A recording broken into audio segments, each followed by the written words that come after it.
Welcome to ஜெம்சி பவுன் foods. இன்னைக்கு சிக்கனை எப்படி சில்லி போடுறது, குழம்பு வைக்கிறது, வறுவல் செய்கிறது, சூப் செய்கிறதுக்கு கறியை எப்படி தேர்ந்தெடுக்கிறதுன்னு பவுனம்மா நான் உங்களுக்கு சொல்லித்தரப்போகிறேன். இந்த மாதிரி நிறைய நிகழ்ச்சிகள் சொல்லித்தரப்போகிறேன். அதற்கு நீங்கள் சப்ஸ்கிரைப் பண்ணுங்கள், கூடவே வர்ற பெல் சிம்பிளை கிளிக் பண்ணுங்கள், ஃபாலோ பண்ணுங்கள், 4 பேர்த்தோட ஷேர் பண்ணுங்கள். வாங்க நிகழ்ச்சிக்கு போகலாம். ஜெம்சியின் குடும்ப உறவுகளை, பவுன் ஃபுட்ஸ் ஆதரவாளர்களை, ஜெம்சியில் பார்த்துக்கிட்டு இருக்கிறவங்க பவுன் அம்மாவுடைய சேனல் தனியாக கீழே பவுன் ஃபுட்ஸ்ன்னு இருக்குது, அதுலேயும் போய் இணைஞ்சிக்கங்க. இதோட இன்னொரு வெர்ஷன் கிளாரிட்டியாக இப்போ நீங்கள் லைவில் பார்க்குறீங்க, ஜெம்சியில் பார்க்குறவங்க இதையவே பவுன் ஃபுட்ஸில் எடுத்து அப்லோட் பண்ணுற வெர்ஷனாக பார்க்கலாம். ஸோ இன்னும் கொஞ்சம் கிளாரிட்டியாக இருக்கும்.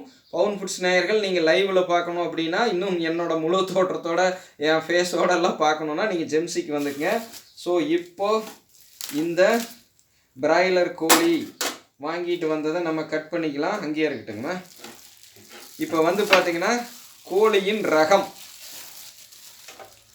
இன்னைக்கு வந்து பார்த்தீங்கன்னா பிராய்லர் கோழி கெடுதல் அப்படின்னு நான் சொல்லிங்க, நீங்கள் சொல்கிறீங்க சரிங்களா. இந்த கோழியை வந்து பார்த்தீங்கன்னா கெமிக்கல் கலக்கி தயாரிக்கிறாங்க, இன்ஜெக்ஷன் பண்ணி தயாரிக்கிறாங்க, இன்னும் வந்து பார்த்தீங்க அப்படின்னா எப்படி சொல்கிறதுங்க, ஹார்மோன் இன்ஜெக்ஷன்கள். ஓகே, ஸோ தெளிவாக சொல்லணும்னா செயற்கையா அது இதுன்னு என்னென்னமோ சொல்கிறீங்க. நம்ம அந்த மேட்ருக்குள்ளே வரல. நாங்கள் பல வருடமாக பிராய்லர் கோழியை பயன்படுத்தியில் எப்படி தேர்ந்தெடுத்து பயன்படுத்துகிறோன்னு உங்கள் முன்னாடி வைக்கிறோம். ஸோ இதுக்கு முன்னாடி நாங்கள் ஆராய்ச்சி பண்ண காணொளிகள் எல்லாம் கீழே இருக்குது. எத்தனை முறையாக எத்தனை விதவிதமாக செய்து சாப்பிட்ருக்குறோன்னு. ஸோ அத்தனை முறையாக செய்து சாப்பிட்டுட்டும் ஆரோக்கியமாக இருந்துட்டு அந்த டிப்ஸை உலக மக்களாகி உங்களுக்கு வைக்கிறோம். பல வழிகளில், பல சேனல்களில், பல சமூக ஊடகங்களில். அதில் இன்றைக்கி பிரதானமாக லைவ்லேயே வழங்குகிறோம் நம்ம ஜெம்சியில். ஸோ இன்றைக்கும் தேர்ந்தெடுக்கப்பட்டிருக்கிறது ஒரு பிராய்லர் கோழி. இப்போது இந்த கோழியை தேர்ந்தெடுக்கக்கூடிய பக்குவம் கவனமாக பாருங்கள். இனி நம்ம அடுத்தடுத்து செய்யக்கூடிய நிகழ்ச்சிகளில் இதெல்லாம் விளக்கிட்டு இருக்க முடியாது. இதுதான் அஸ்திவாரம் பிராய்லர் கோழியை பயன்படுத்துறதுக்கு நம்ம தெரிஞ்சுக்கிறது. குடும்ப உறவுகளை கவனமாக பாருங்கள். Triple layer video. இப்போ எப்போ கோழியை எடுத்தாலும் ஒரு கோழியை முழுதாக தான் எடுக்கணும் நம்மளோட இதில். அப்படி எடுக்க முடியலன்னா எடுக்காதீங்க.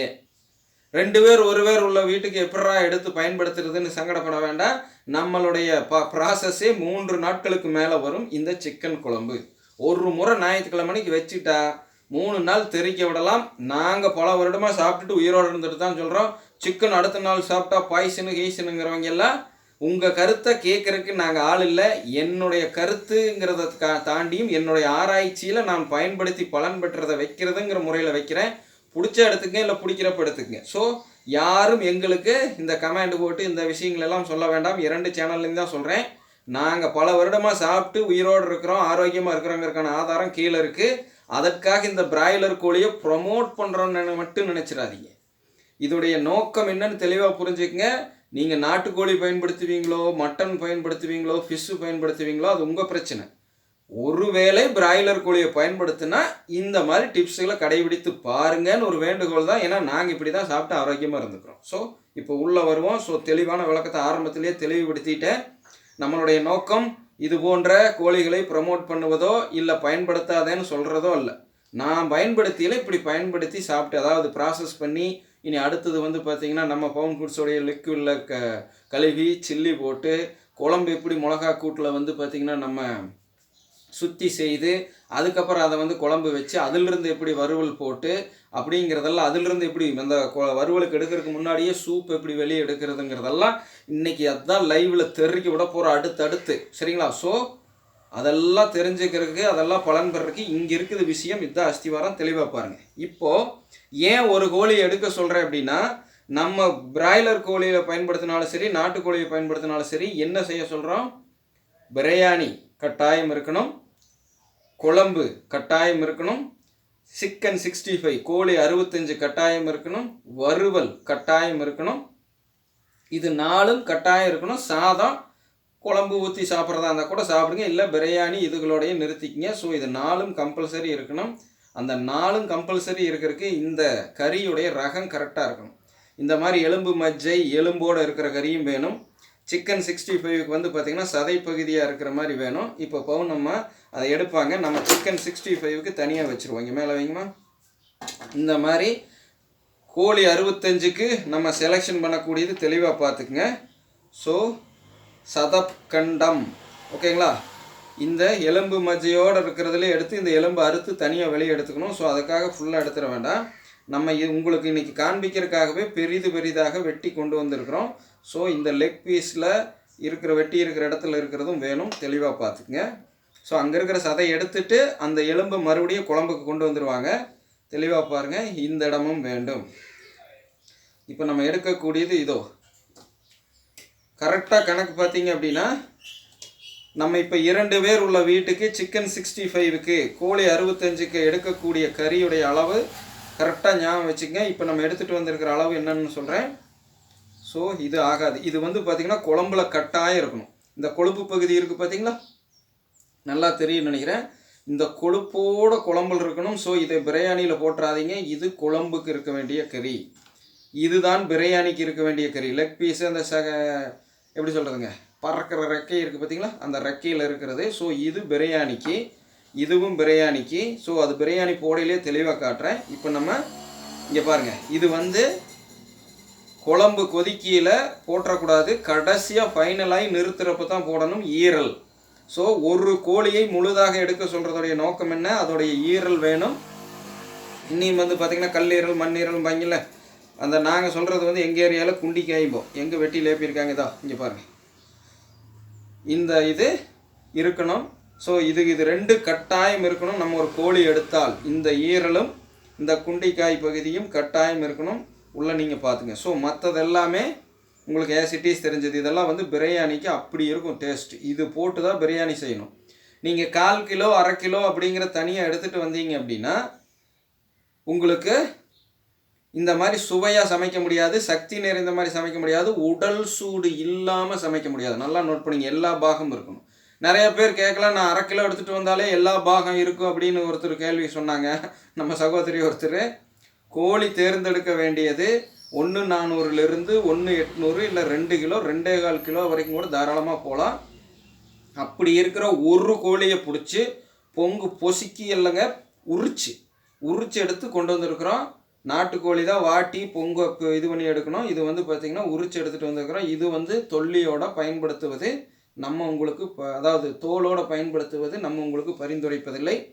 இதெல்லாம் நான் சொல்கிறத கேட்டுக்குங்க, தேவைன்னா எடுத்துக்கங்க, இல்லைன்னா விட்டு போயிட்டே இருங்க. ஸோ இப்போ சொல்ல வேண்டியது, கோழி தேர்ந்தெடுக்க வேண்டியது முதல்ல வெயிட்டு 1,400 2.25 எவ்வளோ வேணாலும் இருக்கணும். அந்த டயத்தில் இருக்கிற கொழுப்பு தான் சரிங்களா. இந்த இடம் பாருங்கள், தி பெஸ்ட்டாக டேஸ்ட். பார்த்தாலே எச்ச ஊறுது. 48 நாள் ஒரு மண்டல ஒழுக்கம் சரிங்களா. ஒன்றும் கூட தொடலை, முட்டை சேர்ந்த எந்த பொருளையும் தொடலை. ஸோ தெறிக்க விட போகிறோம். இன்றைக்கி அப்படியே வயிறு கப்பக்கான்னு இருக்குது. நேற்று விரதம், வழக்கம் போல் 1 வார கழிவு 1 நாள் எடுத்து விசிறக்கூடிய குரு வைத்திய வித்தை வயிறு உள்ளே போயிருக்குது. காலையில் உங்களுக்கு லைவு காண்பிச்சிருக்கிறேன்.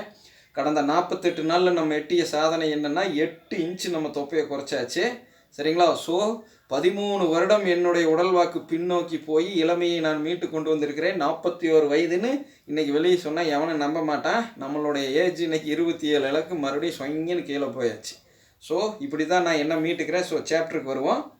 இந்த மாதிரி இது எடுத்தாலும் வருடத்தில் ஒரு நாள் அந்த 1 மண்டல ஒழுக்கம் கடைபிடிக்கிறனால, ஒரு முறை அந்த 1 மண்டல ஒழுக்கம் கடைபிடிக்கிறனால அந்த இளமை. நீங்கள் கேட்டிங்களா எப்படின்னா பிராய்லர் கோழி இவ்வளோ தின்னுட்டு சிக்கனையும் மட்டனு ஃபிஷ் எல்லாம் இப்படி தின்னுட்டு இந்த பாடி மெயின்டைன் பண்ணுறீங்கன்னா அந்த 48 நாள் சைக்கிள் ஓகேங்களா நம்மளுடைய வாழ்வியலில். இப்போ இந்த கொழுப்பு ரொம்ப முக்கியம். அதை விட இங்கே பாருங்கள்,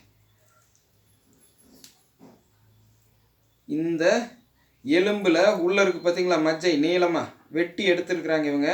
ஸோ இந்த இடத்துல இருக்கிறது ரொம்ப முக்கியம். இது வந்து பார்த்திங்க அப்படின்னா சுவையை கூட்டுறது மட்டும் இல்லாமல் சக்தியை கூட்டுறது மட்டும் இல்லாமல் முக்கியமான பலன் ஒன்று இருக்குது. குடும்ப உறவுகள் கேட்டு தெரிஞ்சுங்க, பொது வழியில் வைக்க தேவையில்லை. இங்கே பாருங்கள், ரத்தம் அந்த கிளாத் ஆகுன்னு சொல்கிறாங்க இல்லைங்களா, பிளட் கிளாத் ஆகிறது, ரத்தம் உறைதல், இந்த இதோடு இருக்கணும். இதை கழுவி வெளியெடுத்துடாதீங்க, இதுவும் கூட இருக்கணும் சரிங்களா. இங்கே பாருங்கள், இந்த நெஞ்சு இதுக்குள்ளே ஒரு சதம் வந்து பார்த்திங்கன்னா வித்தியாசமாக இருக்கும் சரிங்களா. நுரையீரல் தெளிவாக பார்த்துக்குங்க.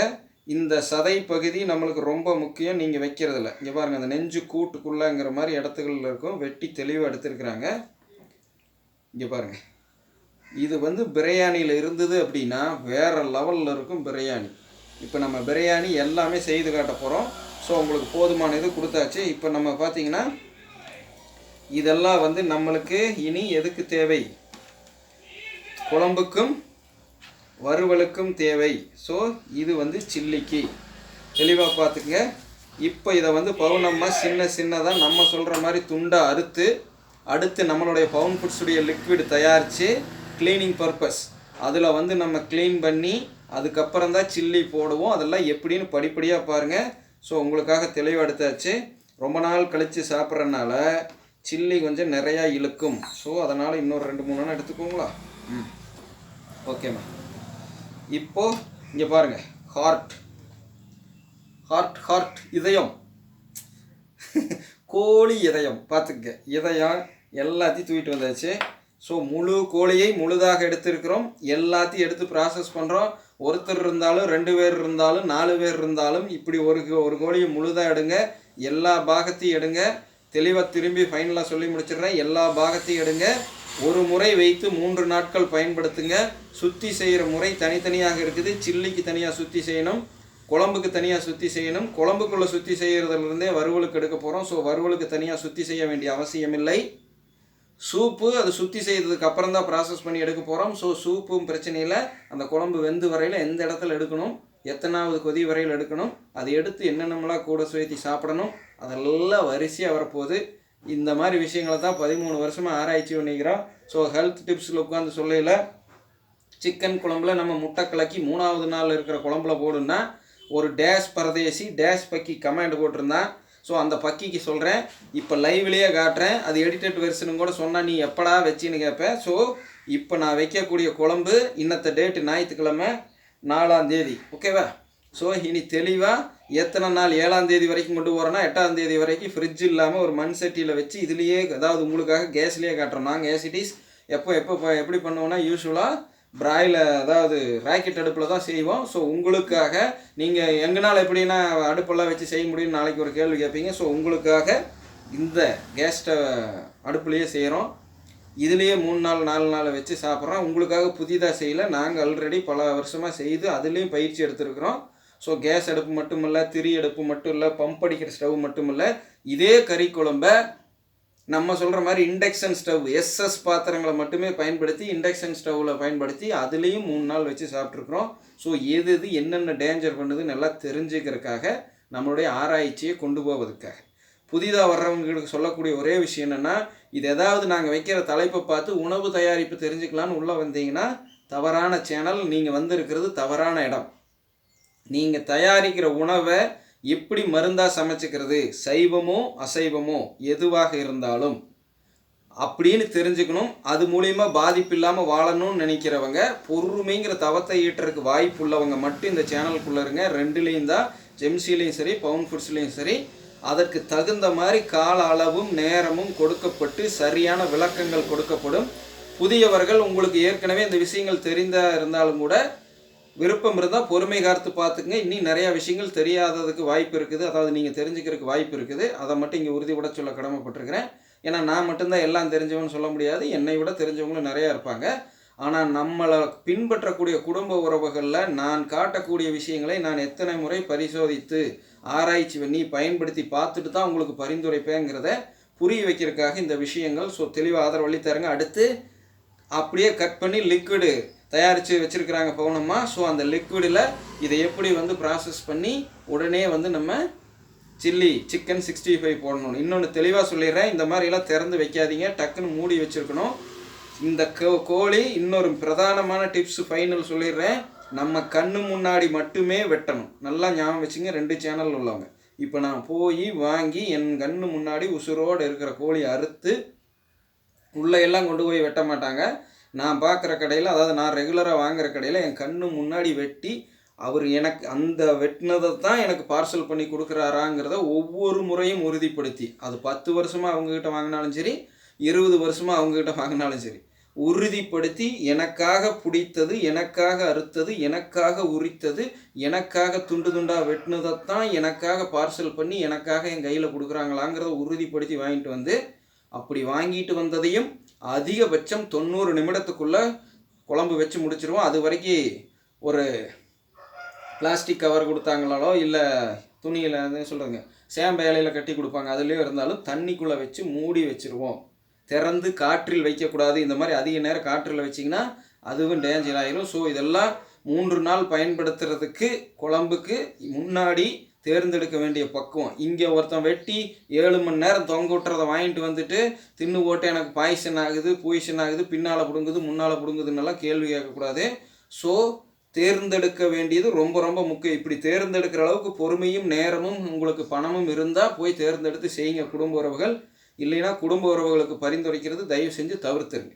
அவசர கதியில் போய் வாங்காதீங்க. அவங்க எப்போ வெட்டி தொங்க விட்டுருக்காங்கன்னு அதாவது நீங்கள் கவனிக்காமல் விட்டுறாதீங்க. 2வது உயிரோடு இருக்கிற கோழியை தான் வெட்டுறாங்களா, இல்லை செத்துப்போன கோழியை வெட்டுறாங்களா, நோய்வாய்ப்பட்ட கோழியை வெட்டுறாங்களா, அது நாட்டுக்கோழியாக இருந்தாலும் சரி, பிராய்லர் கோழியாக இருந்தாலும் சரி, அதெல்லாம் உறுதிப்படுத்திக்கிங்க.